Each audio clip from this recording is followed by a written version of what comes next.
যেখানে সংবিধান সংস্কার পরিষদ হওয়ার কথা, গণভোটের রায় বাস্তবায়ন হওয়ার কথা, কিন্তু সরকারি দল যারা আছে তারা গণরায় মানছে না।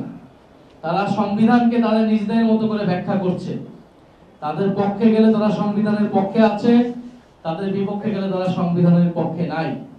ফলে এই দ্বিচারিতা এবং সংবিধানকে নিজেদের মতো ব্যাখ্যা করার রাজনীতি আমরা কিন্তু আওয়ামী আমলে দেখেছি।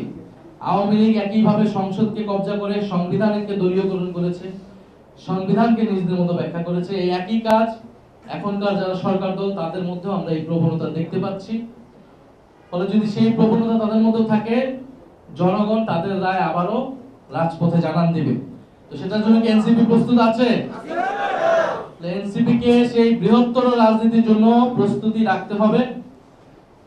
আমাদের সংগ্রাম সংসদে, রাজপথে, সব জায়গায় থাকবে। আমরা রাজপথ থেকে সংসদে গিয়েছি, কিন্তু সংসদে গিয়ে আমরা রাজপথ কি ভুলে যাব? আমরা ভুলে যাব না। এখানেই রাজপথ থেকে আমাদের জন্ম হয়েছে, এইখানে আমাদের জনগণের সাথে আমাদের সেই সম্পর্ক এটা আরো বৃদ্ধি করা লাগবে।